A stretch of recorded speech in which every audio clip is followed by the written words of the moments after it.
Welcome back to Leeds Lately. Before we get into this one, if you could just hit that button down below, that would massively help me out because we are trying to hit 10,000 and we are so close now. We were aiming to do it before the start of the season and we can still make it if each and every one of you hits that button. Also, the Leeds United away kit is out. The Leeds United Sambas are out. Anything that you want to buy from the Leeds United store, make sure you use my link in the description or in the cards up there as well. But today's video is about Dilane Bakwa. Now, obviously, you'll all be aware that we missed out on Igor PAIXAO.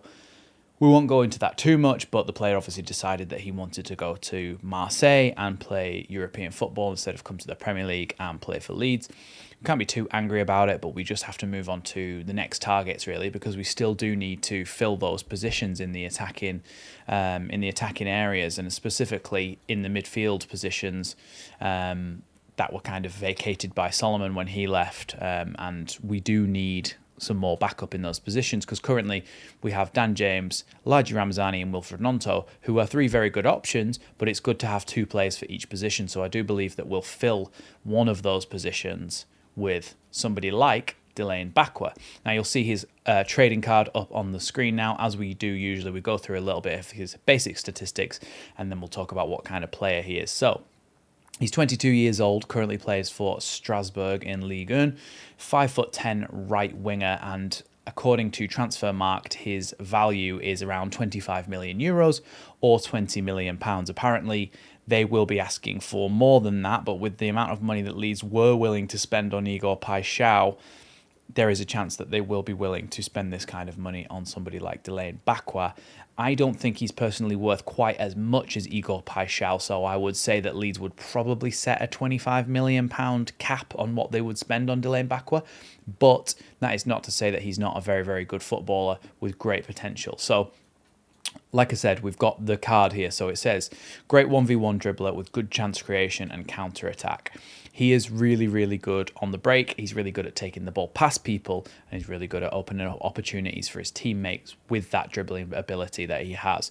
For the value, we've given him a 4-star. Now, that's because he's 22 years old, and so he has the potential over here, on the potential side, to be a very, very special footballer. But he hasn't proven that to a massive extent so far. During his career in Ligue 1, he's played 73 games. He's got 9 goals and 15 assists. So a very, very respectable goal contribution and assist contribution for somebody of only 22 years old. But he's still not too proven on a kind of world stage at the moment. So I think if we could get him for around £20 million, that would be a very good deal for him. If we're going up to around 25 million, it starts to get into the realms of, are you overpaying slightly, or do you just kind of need to get this deal done? So for me, the value is a 4-star because it's still not a bad value getting him for around 20 to 25 million pounds. But if we go beyond that, it starts to kind of diminishing returns sort of thing. In terms of the system, I think he fits the system very well. I think he's a good 1v1 winger, and a lot of the time we do need that. He's got scoring capability as well, the ability to cross the ball when he needs to, and so I think he fits into the way that Daniel Farke will want his wingers to play. He's the type of player who can take people on down the line, or he can cut inside and go into the half space. A lot of his goals come from when he's drifted inside and picked up the ball, or kind of been given the ball in a shooting opportunity, and he's taken those chances. So he's definitely got that kind of capability to be able to go and play in the half space and out wide as well, which would work perfectly with Jayden Bogle if he was to play on the right-hand side. So it's an interesting change, actually, because I do think that Igor PAIXAO was more suited to be out on the left wing, with Dilane Bakwa being more of a right wing. But he is one that Leeds had been linked with earlier in the window, which in the past we've seen that, for example, with Glenn Kamara, the season that we signed Glenn Kamara, we were actually interested in players like Altanaka at that time. We didn't obviously sign him till the next year. But when we couldn't get our other targets, we went back to Glenn Kamara, who we'd been linked with very early in the window. So the fact that Leeds were linked with Dilane Bakwa through The Athletic a short while ago, and then we had this kind of big news about Igor PAIXAO and the way that that might go down, when we then eventually come back to our next kind of targets, it does make sense that Leeds would go back to a target that they've been thinking about in the past. So Dilane Bakwa is somebody who has great potential.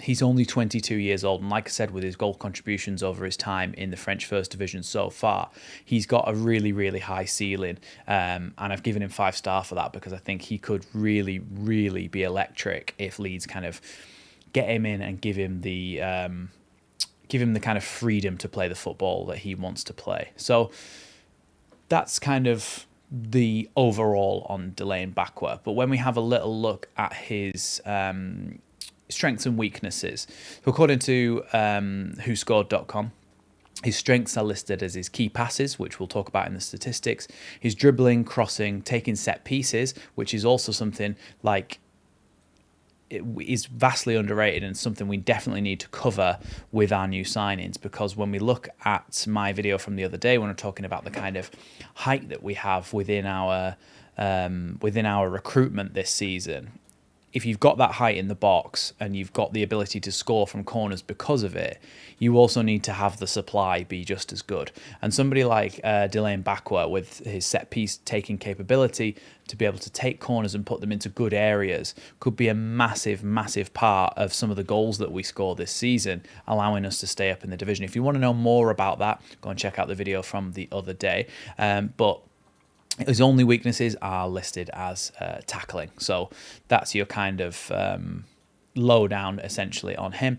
The split of the positions that he's played this season, because he has played a few different positions, a lot of different positions actually. He's played one game up front. He's played one game as a number 10. He's come off the bench once. He's played 7 games as an attacking midfielder over on the right. He's played 10 games as a right midfielder. He's actually played 10 games as a defensive midfielder on the right. So he is very versatile, but I think Leeds would want to employ him with his dribbling ability as a more attacking option on the wing. But it does kind of show that he has the ability, if needed, to go and play in that number 8 and be more of a box-to-box midfielder. I don't think we'll use that option very often, but if we do have injuries and stuff, he could go and do a job in that situation. So let's talk about his actual specific statistics and how that kind of matches up. So this season, he's scored 6 goals and got 8 assists in 30 matches. Now, of course, most of those games, in fact, 10 of those games he's played as in the kind of number 8 role. So that kind of detracts away a little bit from what we're talking about here in terms of how many goals and assists he should be getting, because he's only played about half of his games last season as an actual right midfielder or an attacking midfielder, for example. So they are skewed slightly, so you'd expect that he might get a little bit more than that if he'd have had a full run at being a right winger. But 6 goals and 8 assists is not to be scoffed at all. It's a goal contribution every other game, essentially, in Ligue 1, which is very good from him. So when we look at the statistics that I like to look at, we'll pick out the key ones here. For me, shot creating actions is always one I like to look at, because it's an idea of how involved they are in attacking play. It's not just about assists, because people might mess up his passes. So how many shots is he creating, either being the first person to pass it to them or the second person before the person who shoots gets the ball? 3.96 shot creating actions per 90 puts him in the 65th percentile. So above average for that. But you get the feeling it would be a lot higher if he'd have been allowed to play more games in those forward positions as well, given the fact that a lot of these games were played further back in the midfield. Progressive passes, 4.65 per 90, puts him in the 69th percentile. So again, he has that kind of that desire to go forward, whether that be passing or carrying the ball, for which he has 3.86 progressive carries per 90, putting him in the 59th percentile, and successful take-ons of 1.8 per 90, putting him in the 67th percentile. So he likes to pass the ball forward, he likes to carry the ball forward, and he likes to take players on. He's really good at taking players on. That gives you a little bit of a skewed view of him, because I think of the other positions that he's played in this season. But when you look at the clips and the highlights of him when he does play out on the right wing, he is always wanting to go past the player. He's always wanting to knock the ball past them and run. He goes this way and that. He's very good at dropping a shoulder, kind of faking out his opposition to show which way he's going to go. And I think in the end, he is a very, very good 1v1 dribbler, and more than kind of what his statistics actually show on that. But he is somebody as well who you'll notice with a lot with the wingers that Leeds have been linked with. A lot of them do have decent defensive statistics as well.